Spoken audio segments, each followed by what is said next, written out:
If I give you Italian words with their meaning, are you gonna be able to remember them? Let's try this out.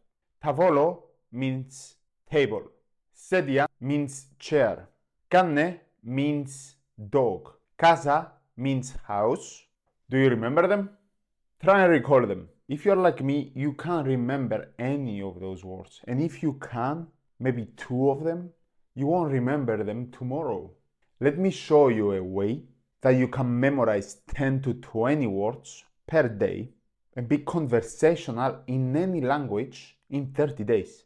The problem with learning a new language is that we are learning words that mean nothing to us. Libro, sedia, canne doesn't resonate with me. It doesn't mean anything. It doesn't bring any pictures in my head. If I say house, it brings a certain picture in your head. You associated house with the place that you are living in. So house means the place you are living in. But casa means I have to connect the house that already has a meaning with casa that has no meaning to me. It makes no sense right now. Let's take the word libro. Let's break it down. The first step you need to do is break the word apart and with a way that you can find associations for that word. Let me explain. Libro. I will personally break it like this. Li. I will imagine a lizard. Bro. Broccoli. Blech. Now, what does a lizard with broccoli has to do with the book? That's my point. If I create a vivid picture with a lizard eating broccoli, which is disgusting, and then I make the lizard reading a book in a library as well, then I make that very memorable to me. My brain will store that information to the long-term memory because it's bizarre, it's weird, it's abnormal. You don't see lizards eating broccoli and reading a book, but it's gonna be so easy to remember and it's gonna be there for a long time. Even if you don't go back and you revisit that information, libro means book, libro means book, libro means book. Even if you don't do that and you just read it once, you're still gonna remember it after a month, 2 months, 3 months.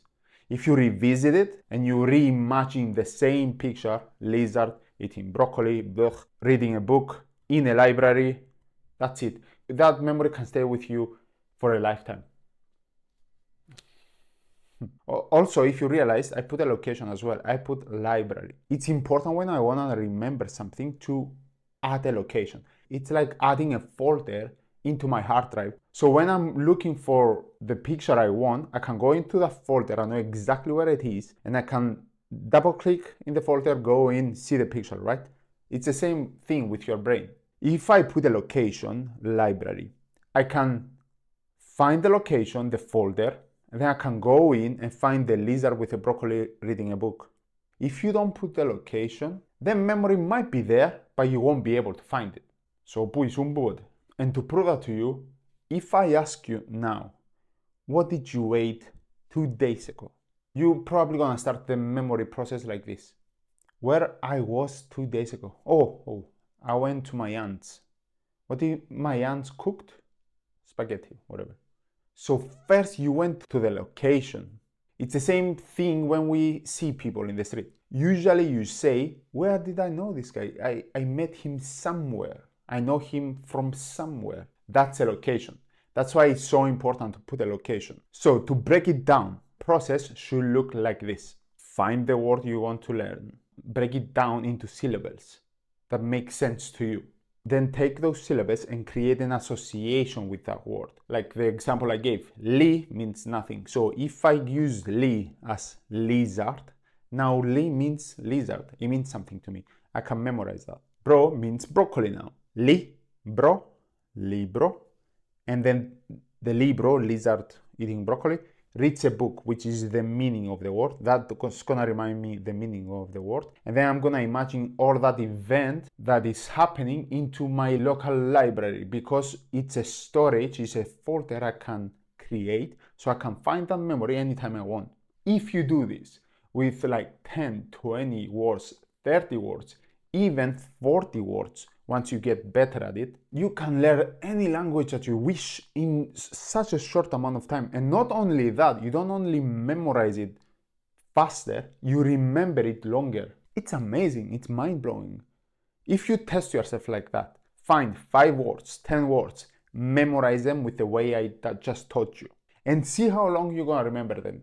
Do this example, and you're gonna see you're gonna remember them for days, weeks, without even trying to remember them. It's crazy. Imagination is everything. And basically what I explain is the method of location, which is the folder creation, it's important.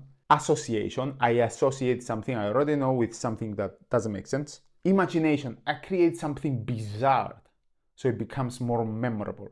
If you wanna learn more details, if you wanna go more deep into this method, I have the perfect ebook for you. Check my website. It's all in there. It has plenty of examples and content for you to practice with, more explanations, so check that out. If you like this video, subscribe, like, share with a friend, or don't. Keep this secret to yourself. Why do I even care?